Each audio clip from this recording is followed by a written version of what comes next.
erased her name, buried her mother, and told the world she never existed. 14 years later, she came back with proof. This is the story of Madeline Whitman, a woman cast out by her own parents at 17 for getting pregnant, only to uncover a devastating truth years later. Her entire identity had been rewritten. What begins as a quiet life, raising her son, turns into a reckoning no one saw coming. With a cassette tape, a forgotten name, and a fire that never died, she confronts the people who tried to erase her and reclaims everything they stole. The china dish shattered first. Then came her father's voice, cold and final. "You are not my daughter." The words didn't just slice through the silence of the Whitman dining room. They annihilated it. Madeline stood frozen at the head of the table, her fists clenched at her sides, pulse roaring in her ears like a siren. The meatloaf congealing in its dish, her mother's half-lifted fork suspended mid-air, the silent flicker of the chandelier overhead. Everything in that moment crystallized, brittle and unreal. She had imagined every version of this dinner, yelling, sobbing, maybe even a slammed door, but not erasure. Not this. "I'm pregnant," she had said. Just 2 words, soft and shaking. Her heart still hadn't stopped racing since. Paul Whitman stood at the far end of the table, a man built on tradition, ironed suits, and monthly donations to the church. Fund. His jaw twitched. "This family has a reputation. I built everything so you could have a future. And this," he waved a trembling hand toward her belly as if it were a stain. "This is how you repay me?" Carol, her mother, looked smaller than usual in her seat, eyes darting between her husband and daughter. She didn't speak. She never did when it mattered. Madeline's voice cracked as she tried to explain. "I didn't plan this, but I'm not giving him up. I'll figure it out, I swear." Her father's gaze was made of stone. "Not under my roof." Her stomach dropped. "You're kicking me out? You made your choice." He grabbed his napkin, wiped his lips, and stood. "You'll leave tonight." Across the kitchen archway, Eleanor watched silently from the counter, her silver hair pulled back in its usual tight twist, a cigarette smoldering in one hand. Her eyes didn't show pity, just a quiet understanding that made Madeline's throat tighten. When the front door slammed behind her, Madeline stood on the marble porch in the biting February wind, her duffel bag heavy on one shoulder. Her hands trembled, not just from the cold. Her life, once pristine and pre-planned, now hung in the balance like a breath waiting to be drawn. She took one last look at the estate, the grand pillars, the hedges trimmed to military perfection, the window where she once read fairy tales under the covers.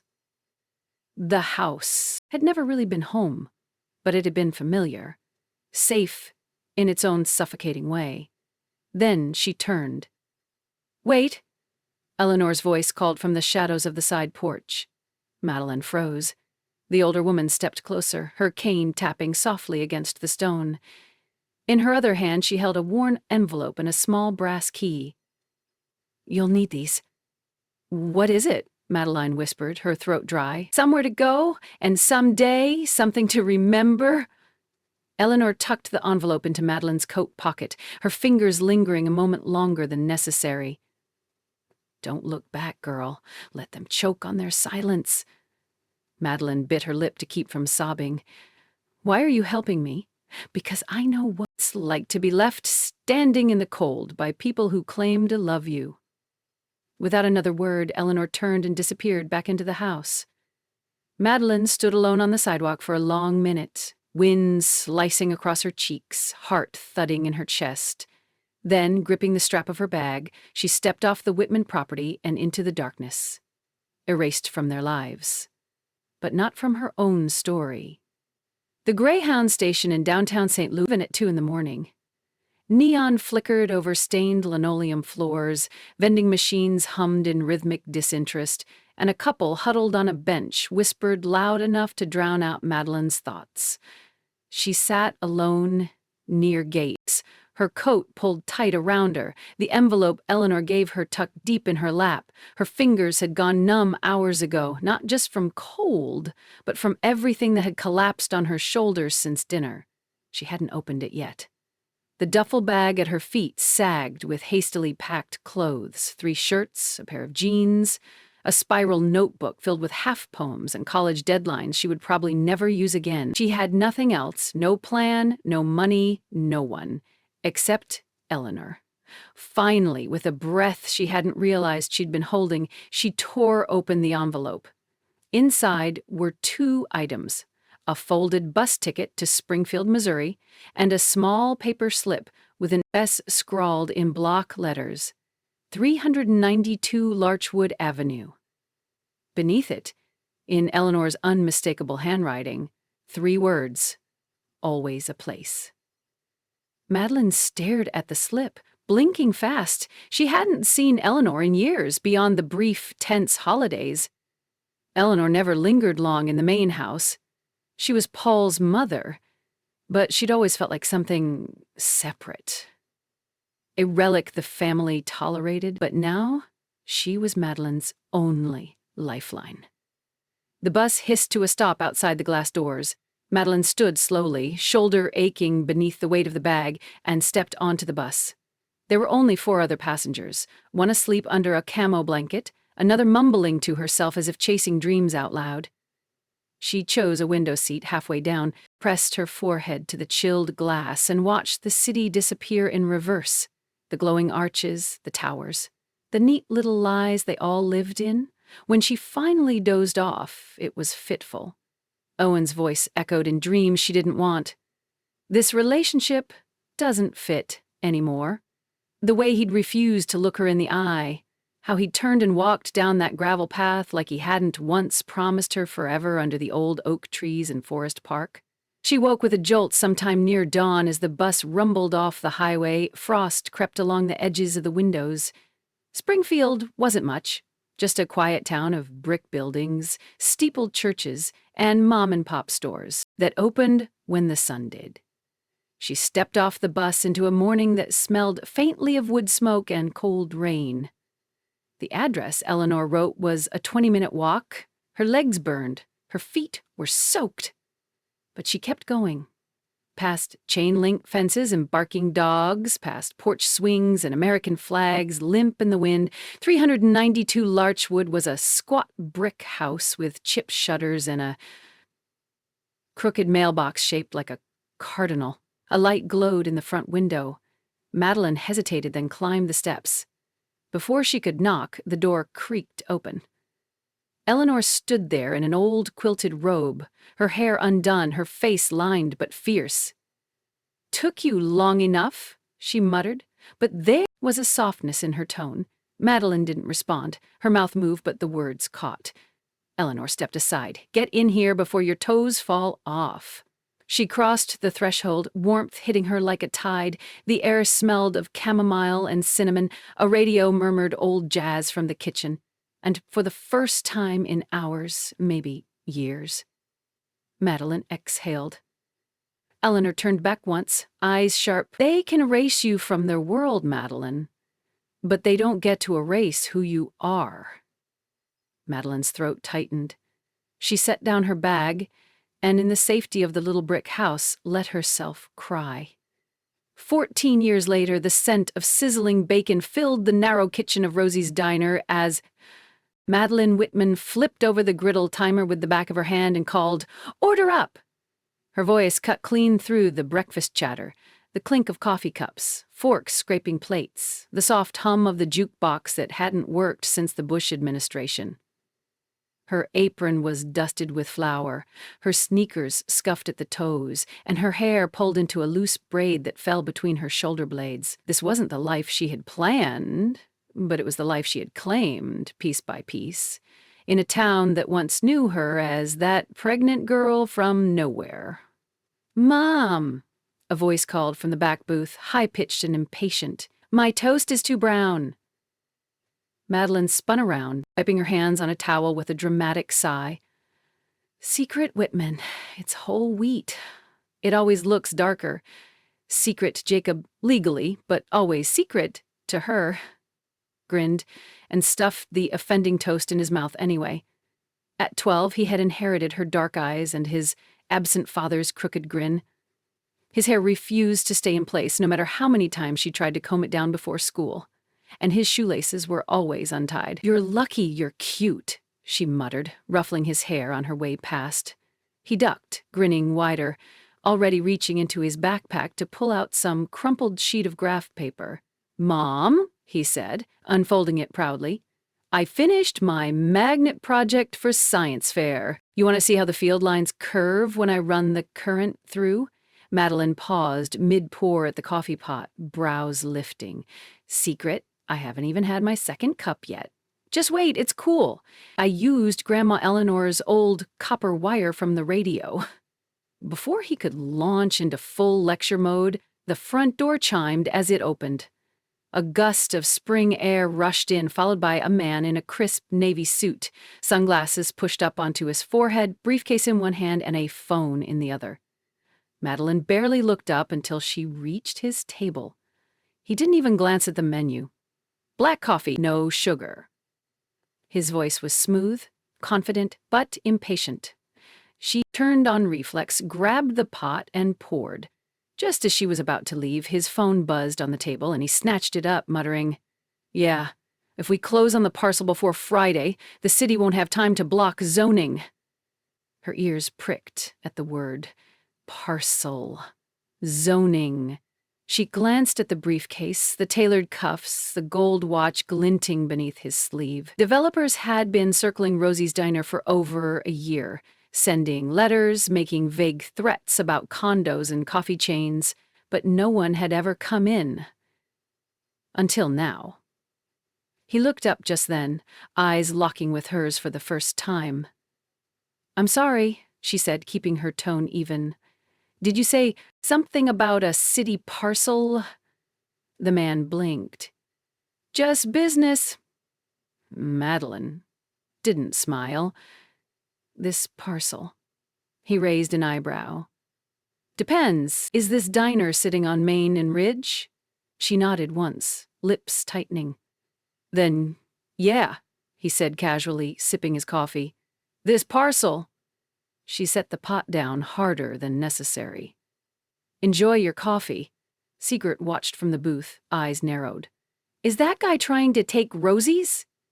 Madeline didn't answer, but her shoulders squared. She looked down at the coffee ring blooming on the table beneath the man's cup, and imagined it spreading like a stain over everything she had built. He didn't know it yet, but this wasn't just a diner. It was her proof she had survived. And she wasn't about to let anyone bulldoze it. The man in the suit returned the next day, and the day after that. By the end of the week, Madeline knew how he liked his eggs scrambled, barely cooked, his coffee black, hot, no refills, and the way he glanced around the diner not like a customer but like someone measuring square footage. Rosie, the original owner, had noticed too. "That one," she muttered, sliding hash browns onto a plate as grease sizzled, cut real estate in his eyes. Madeline shrugged, but inside her nerves were coiling. "Says his name's Lance Carter," Rosie snorted. "Sounds like a cowboy trying to sell you a condo."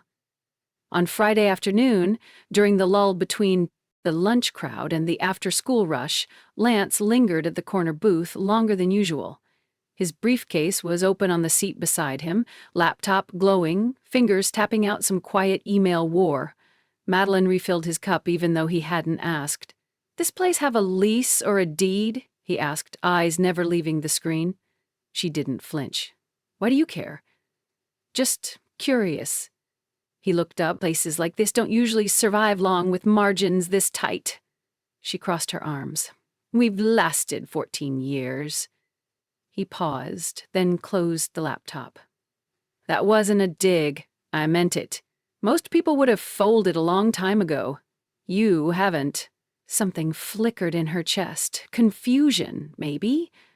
Or distrust. She didn't know how to process compliments from men in suits. Then he added, "Which is why I wanted to say I'm not going after the diner, not anymore. She blinked. Excuse me? I dropped the bid last night. Told the firm I'm pulling out of the project. She narrowed her eyes. Why? Lance leaned back, folding his arms. Because I watched you all week, running this place like it's the last light in town. Because your kid served me a lecture on electromagnetism while balancing a ketchup bottle on one hand. And because...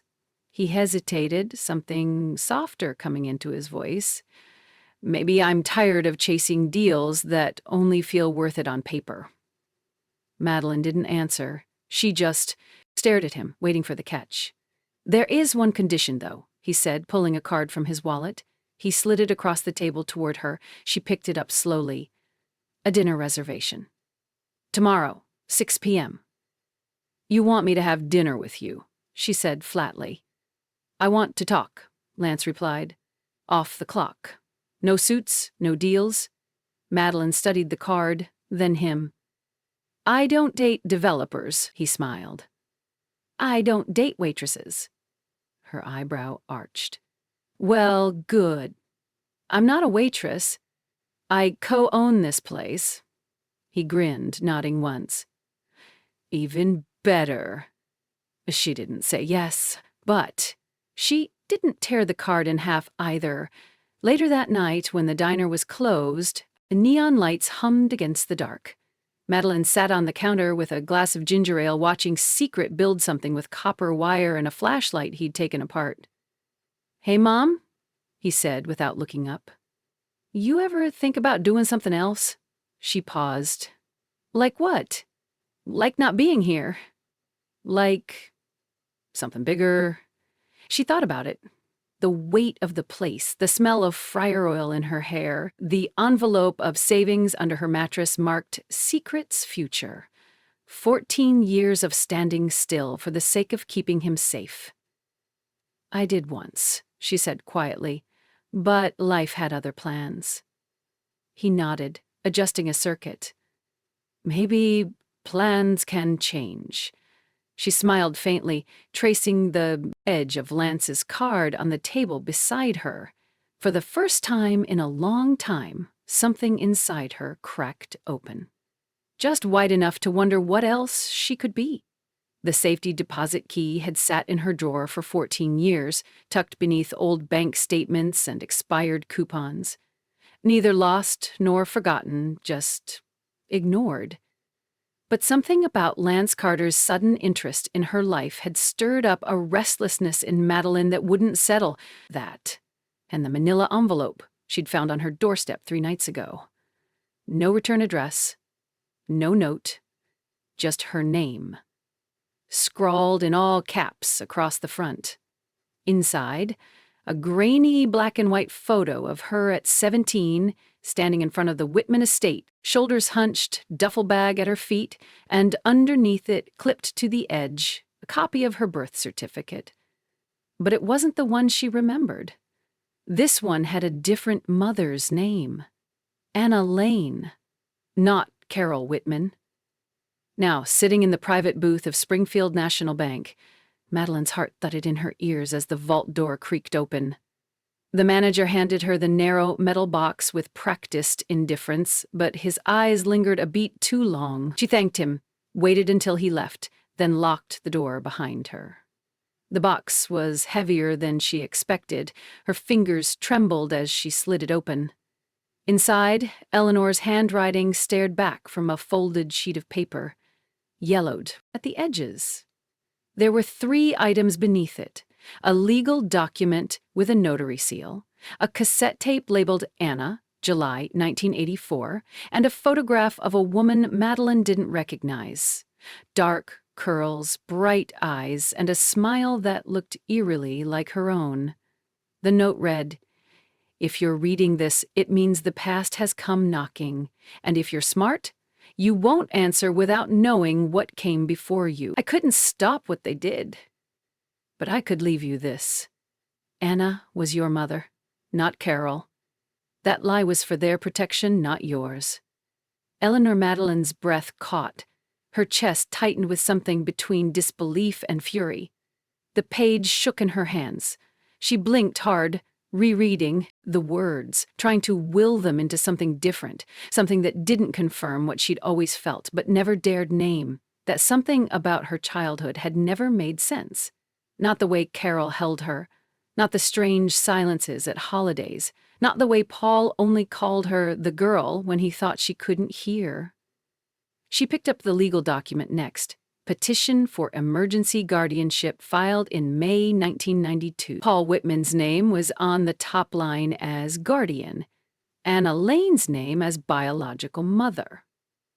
Reason for petition: maternal absence due to mental health crisis. The word crisis had been crossed out and overwritten in pen with death.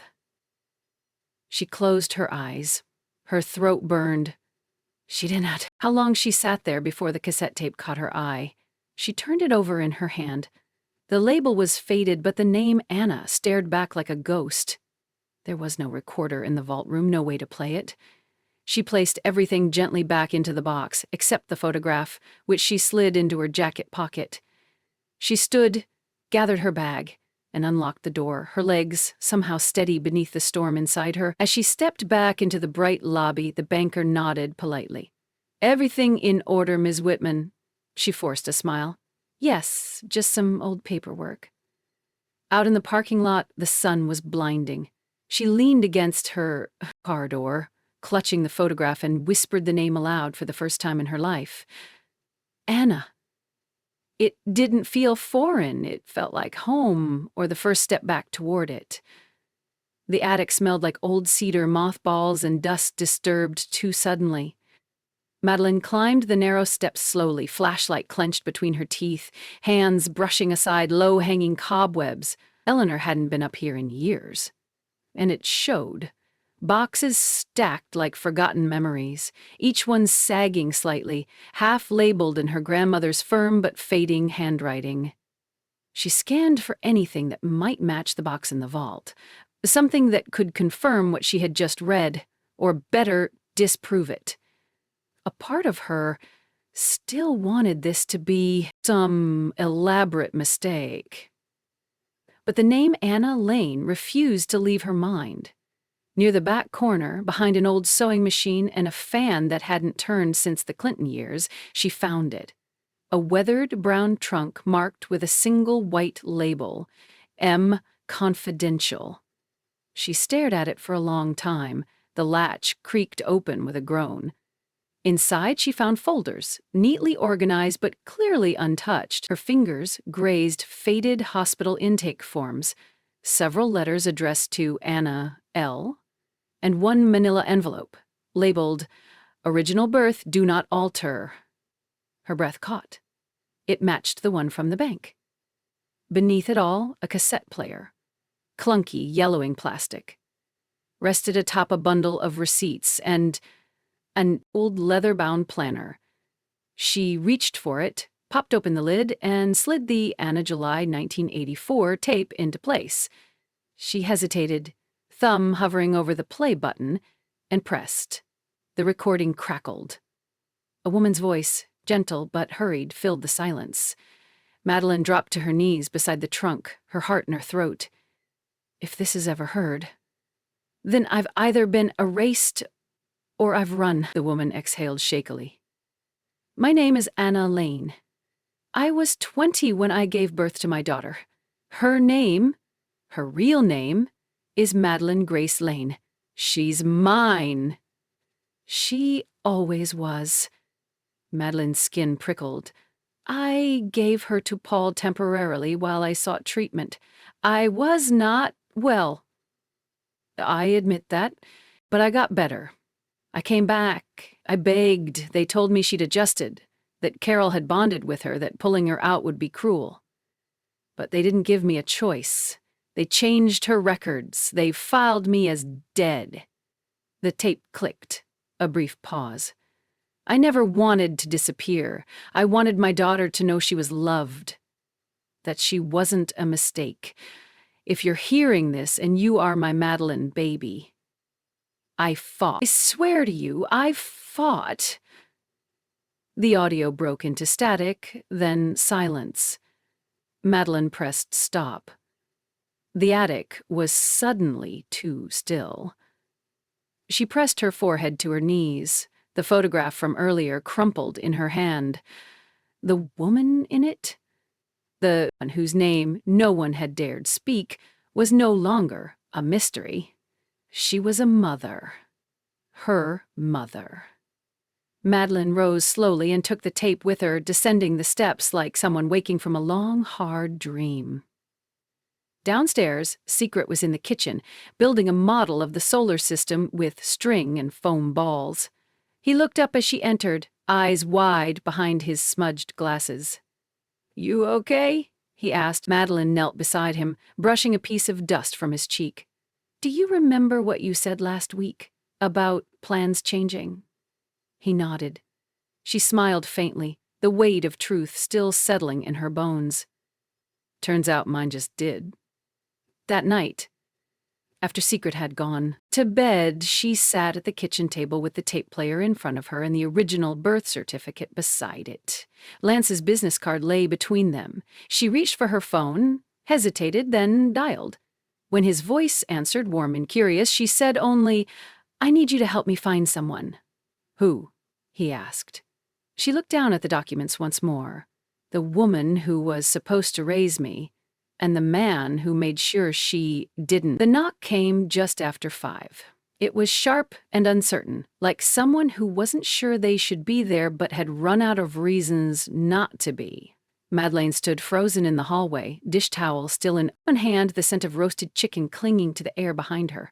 Outside the front window, dusk had turned the Springfield street, a deep indigo lamplight stretching long shadows across the porch. She didn't need to look. She knew who it was. Secret's voice called from the living room. "Someone's at the door." "I know," she said quietly. She wiped her hands and moved toward it, each step a slow climb through 14 years of silence. She hadn't heard from Paul or Carol Whitman since the night she left. They hadn't reached out when she gave birth, not when Secret had his first seizure at 3, not when she graduated community college with honors, not when she bought into Rosie's diner. Nothing. Not even when Eleanor got sick last spring. Until now. She opened the door. Paul stood on the porch in a gray wool coat. Older, thinner than she remembered. His jaw was still square, his posture rigid, but the weight of time had softened something around his eyes. Carol stood beside him in a pale scarf, her eyes already glassy, her hands wringing the strap of her purse. Madeline didn't speak. Neither did they. Paul cleared his throat, voice graveled and low. "We'd like to come in, if you'll let us." Madeline didn't move. Behind her, Secret peeked around the hallway corner, eyes wide. "Who are they?" he whispered. She didn't answer. Not yet. Carol stepped forward first, her voice trembling. We saw the article about your son. The clinic. The surgery. I didn't know." Of course she didn't, because she had never asked. Paul tried again. "He saved Carol's life. The doctor didn't say his name at first, but we saw his badge when he walked away. Whitman. We weren't sure it was you until we were." A breeze swept across the porch, tugging at the corners of Paul's coat. He looked tired, undone in a way that startled her. There had once been nothing he couldn't control. Not courtrooms, not contracts, not even his daughter's silence. She should have slammed the door. She didn't. Instead, she stepped aside. Lance, who had been sitting quietly at the dining room table nursing a mug of tea, looked up as they entered. He didn't smile, didn't stand. He simply watched with the silent awareness of someone who had learned long ago that some moments aren't meant to be interrupted. Caro hovered awkwardly in the entryway. "You have a beautiful home," she offered. Madeline gave her a look. "It's not from you." Paul's jaw tightened, but he said nothing. From the staircase, Eleanor's voice rang out, dry, sharp, and unmistakable. Didn't think I'd see the day Paul Whitman showed his face here again." They turned. The old woman descended the stairs slowly, cane tapping each step with defiant rhythm. She wore her signature cardigan, her white hair pulled back in a clip, eyes bright with unshed fury. "You come now?" she asked, voice rising. "After all this time? You threw her out like trash, and now you come sniffing around because you want a piece of what you missed?" Paul took a shaky breath. "We came to say we're sorry." "Then say it," Eleanor snapped. "Say it where the truth can hear you." Carol's face crumpled. "We were wrong, so wrong, and we're sorry." Madeline stood motionless, watching her mother's mouth form the words she'd waited over a decade to hear, and now wasn't sure she could believe. Secret stepped forward, voice steady. "You're my grandparents?" Paul looked at him, as if seeing something break behind his ribs. "Yes," he said, tears rising. "And we're proud of you." Secret took a step back. "You don't get to be proud of me, not yet." The air in the living room felt too still, too thick, like it hadn't moved since the moment Madeline let them in. The fire crackled in the hearth, throwing warm light across Eleanor's quilted rocker, but no one reached for comfort. The tea Lance had poured sat untouched. Everyone, even Secret, remained frozen in a strange tableau, part courtroom, part confession. Paul shifted uncomfortably on the edge of the couch. "We didn't come to fight," he said, eyes trained on the rug beneath his feet. "We came because when we saw what your son had become, we realized what we'd lost." Madeline sat on the arm of the opposite chair, arms folded. "You mean what you threw away?" Carol's hands trembled in her lap. "We were scared," she whispered, "of the shame, of what people would say. Paul's reputation, at the firm, the church board, the neighbors. You were 17 and pregnant, and we panicked." "You didn't panic," Madeline said evenly. "You calculated. You made a choice." Carol flinched, tears glinting in her eyes. Paul opened his mouth, but Eleanor cut him off, her cane tapping sharply against the floor. "Don't you dare rewrite it," the old woman said. "You came to me that night, Paul, when you'd already told her to get out. You thought if I turned her, which away, too, she'd break down and do what you wanted, give the baby up, crawl back, apologize. But she didn't. Aha! She stood taller than either of you ever did." Paul's face crumpled, and for a moment he looked far older than his years. "I regret it every day." Madeline let out a sharp breath. "That makes one of us." Silence fell again. Secret rose from his seat near the fireplace. "Can I ask something?" he said, voice measured. "Do you regret missing me, or do you just regret not getting credit for me?" Carol gasped softly. Paul's eyes welled. "I didn't even know you existed," Carol said, "until your article, until the photo. I swear to you, I didn't know the boy you had was him." "But you knew I existed," Madeline said flatly, "and you never called, not once. You didn't need to know him to show up for me." Paul reached into his coat pocket and pulled out a small envelope, worn at the edges. "There's something you don't know," he said, offering it with shaking fingers. Madeline hesitated, then took it. Inside was a photocopy of a legal document, dated July 1992. It was a guardianship order. Not for her, but for Anna Lane. "After you left," Paul said slowly, "someone contacted me, a woman named Marjorie Lane, Anna's sister. She said Anna had kept something, a recording. She said if we didn't come forward, someone else would." "Madeline's?" Joe tightened. "You buried it. I locked it away," Paul admitted. "I didn't know what else to do. I had spent my whole life building a legacy, and I let fear dictate everything after. But it doesn't excuse it." Madeline rose to her feet, her hands shaking now too. "You're right. It doesn't. You let a child believe her mother died. You let me grow up thinking I was a burden, and now you want to meet the grandson you never earned. Sit at my table like this house was built with your love. No. This house was built with my grit, with Eleanor's hands and Secret's light, not yours. Carol choked on a sob, but Paul held her hand. Then, let us earn it. Eleanor stood slowly, steadied by her cane. Time doesn't heal what's never apologized for, but sometimes it cracks a door. Madeline looked at them both, her throat aching. Then she nodded, once, curtly. Stay for dinner, that's all I'm offering. She turned toward the kitchen.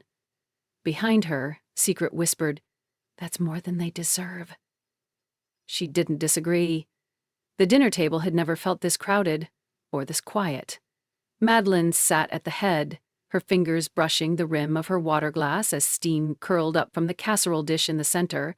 To her left, Secret toyed with his fork, eyes flicking between his mother and the guests he still didn't know how to name. Across from him sat Paul and Carol Whitman, stiff in their Sunday best, as if overdressing could earn back lost time. The food went mostly untouched. The silence was held together by tension so taut even Eleanor's usual sarcasm hadn't dared cut through it. She sat in her chair beside the fireplace, her quilt draped across her lap, watching the room like a general at war. Lance stood in the doorway, leaning quietly against the frame, arms crossed, the only one who looked at ease, but Madeline knew better. He was tracking every word, every twitch, like he was waiting for something to go off. So, Carol finally said, voice thin and too bright.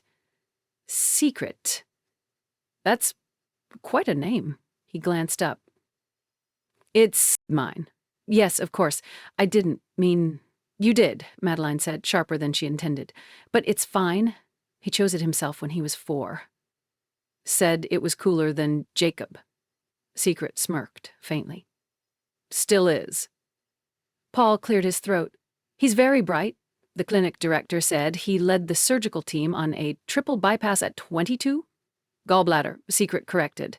Not bypass, but yes, I was the lead. The silence that followed was a new kind, heavier, stunned. Paul opened his mouth again, but Madeline raised a hand. Let's stop pretending this is normal. You don't get to parachute in and play family now that he's accomplished something. You've missed the scraped knees, the spelling bees, the night terrors, the science fair volcano that exploded all over my kitchen. Her voice cracked. You missed the pain. You don't get to show up for the glory. Carol's eyes brimmed. We never stopped loving you, Madeline laughed once, bitter and breathless. You don't even know me. Then let us try, Paul said softly. Let us try now. Madeline's eyes burned. You had a daughter. You buried her under shame. You lied about who she was. You let her believe she was unwanted, when she was just inconvenient. A Secret shifted, his hand reaching for hers under the table. Paul leaned forward, a desperation creeping into his voice. Then tell me who you are now, please. Let me see the woman you became. Madeline's gaze didn't waver. You'll never see it, because everything I am, I built when you weren't looking. The cassette tape sat on the table between them, still in its plastic case, untouched since she retrieved it from the attic. She reached for it now, sliding it toward Paul. You want to know who I am, she said. Then you need to hear her first. Paul picked it up, brow furrowing. What is this? Anna Lane, she said, voice like flint. My mother. My real mother. The one whose name you erased from every document. She left this before she died, and I think you already know what's on it. The color drained from his face. Carol reached out, eyes wide. Madeline, she stood. I'm done eating, she said. Play the tape. Then she walked out of the room without another word. The tape clicked into the old cassette player with a mechanical finality. Paul sat rigid, the cassette resting in his hands for a long moment before he pressed play. The room was so still that even the wind outside seemed to quiet. A woman's voice crackled to life. If you're hearing this, I must be gone. Or silenced. Either way, I didn't want to disappear without telling the truth. Carol gasped softly. Secret, who had followed Madeline only as far as the hallway, leaned in against the doorframe. Lance hadn't moved from his post by the window, but his jaw had tensed. My name is Anna Lane, and if you're listening, Madeline, my Madeline, I want you to know I never abandoned you. I was sick, but I fought. God, I fought to get you back. The voice trembled with emotion. Even distorted by age and tape degradation, it held power. They told me you'd adjusted, that taking you away would do more harm than good. They told me I wasn't strong enough, that I didn't have the right. But I was your mother. Paul bowed his head. His hands had curled into fists in his lap, white-knuckled. I want the world to know you weren't unloved. You weren't a mistake. You were my morning light, my reason. The tape fell, silent for a moment, filled only by the sound of everyone breathing, even heavy, stunned. If the Whitmans hear this, know this. You didn't win. You may have buried my name, but you didn't erase my love. You didn't stop her from becoming who she was meant to be. And someday that truth will rise like a flame through your polished halls and perfect lies. It will burn. Click. The tape ended. No one spoke. Eleanor sat still as a statue. Eyes closed, tears glistening like wet glass in the hollows of her cheeks. Carol's face had gone blotchy, her hand pressed to her lips like she might be sick. Paul looked as if he'd aged 20 years in the span of 5 minutes. Madeline returned to the room without a word, her arms crossed, her eyes burning with something too sharp to be sorrow. You lied, she said to Paul, her voice barely above a whisper. Not just about her, about everything. You let me grow up thinking I was broken, difficult, disposable. Paul swallowed, but the words stuck in his throat. She wasn't perfect, Madeline continued. She was unwell. But she loved me, and you made sure I never knew it. I thought I was protecting you, Paul said hoarsely. I thought we were... Say it, she cut in. Say you stole me. He shook his head slowly. I didn't steal you. I just... never gave you back. The room fell into silence again, this one thicker, more final.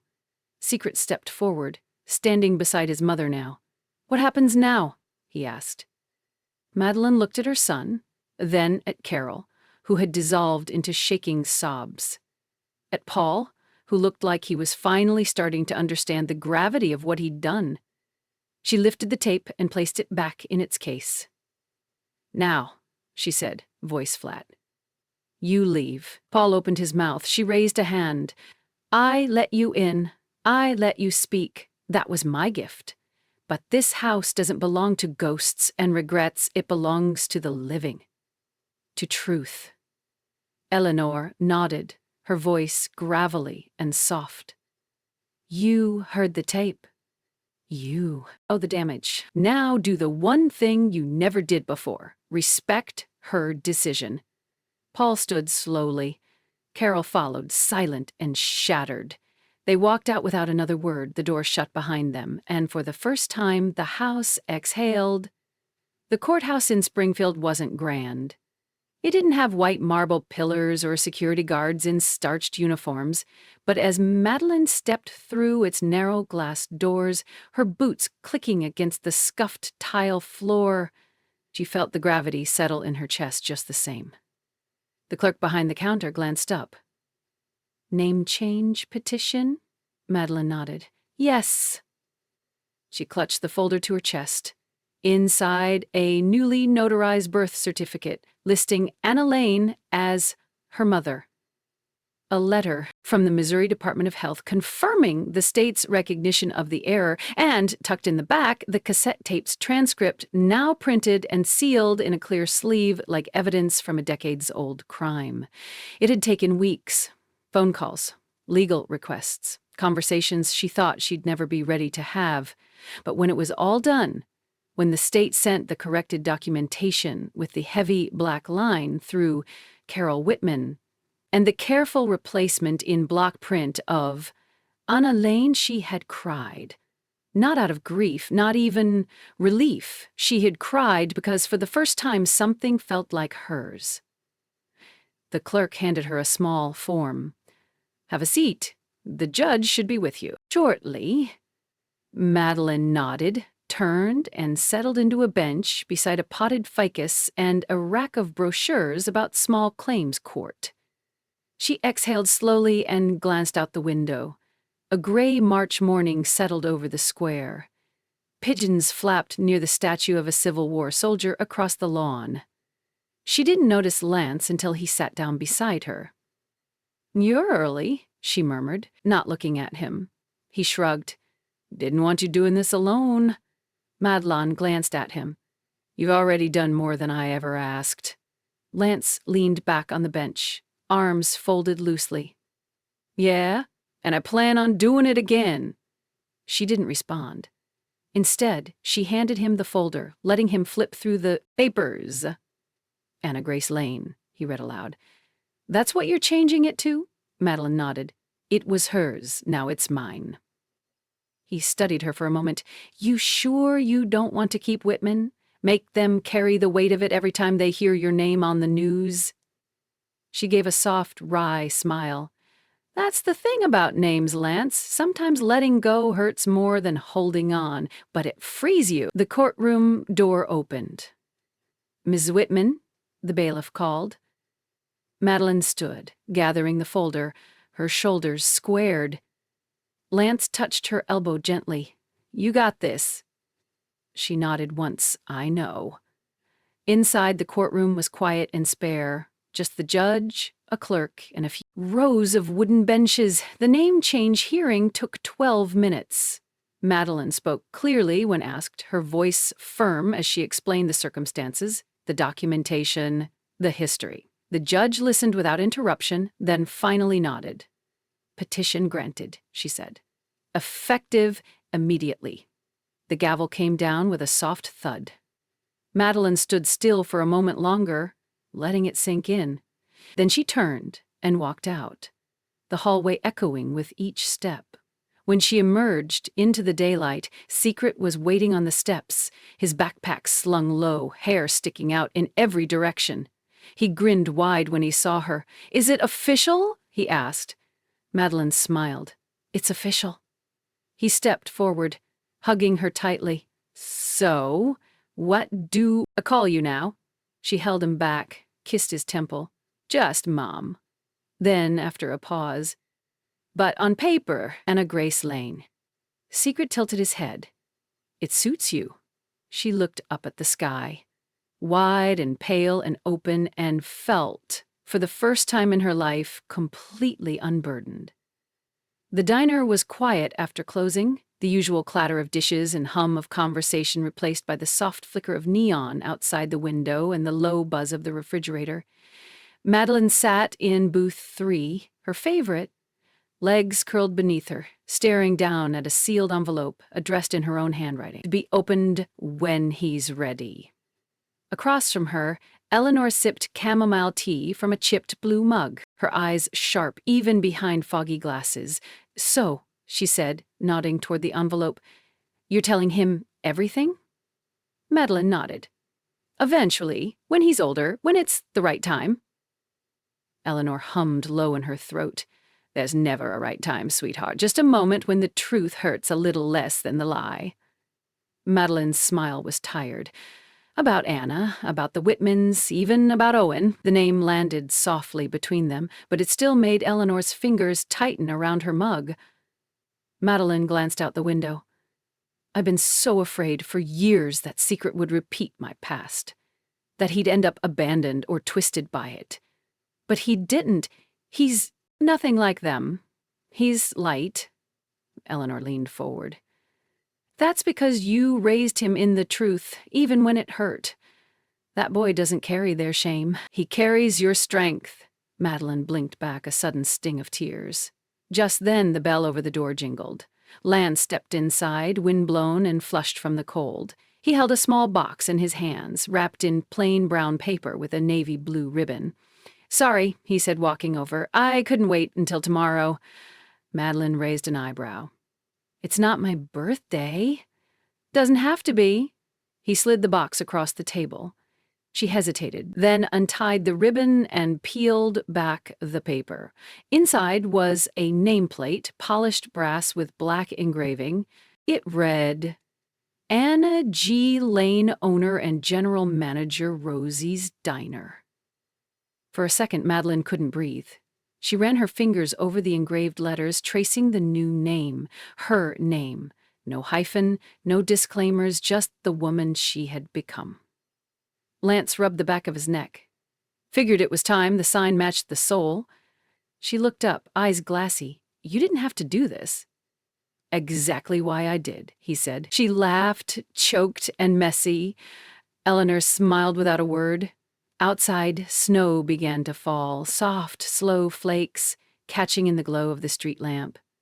Secret burst through the kitchen a minute later, hair damp from a shower, holding up a new model of the solar system, the sun now powered by a tiny motor. It spins now, he shouted, beaming. Madeline set the nameplate aside and opened her arms. He slid into the booth beside her, still warm and smelling faintly of mint shampoo. What's that? He asked, pointing to the brass plate. She met his eyes. Proof. Of what? That you and I, she pulled him closer, built something no one else could destroy. He leaned his head on her shoulder, and for a while none of them spoke. The old jukebox kicked on unexpectedly, playing a warbly version of Moon River. Madeline closed her eyes. For the first time in her life, there was nothing left to run from. No ghosts, no unfinished stories. Just the hum of her diner, the warmth of the people she chose, and a name that had finally, fully become her own. Thank you for staying with us until the very end of Madeline's journey, a story of erasure, resilience, and the quiet power of reclaiming your name. To everyone who's ever been cast aside by the very people who were supposed to protect you, know this. You are not defined by their silence. You are shaped by the choices you make after the door slams shut, by the life you build with your own two hands. Madeline. Now, Anna Grace Lane didn't just survive. She returned. She told the truth. And in doing so, she gave her son something unshakable. Not just a future, but a legacy of strength. This story was for the ones who were erased. This story was for the ones who came back anyway. If it moved you, share it. Someone out there may be waiting to hear that it's not too late to start again. See you in the next story.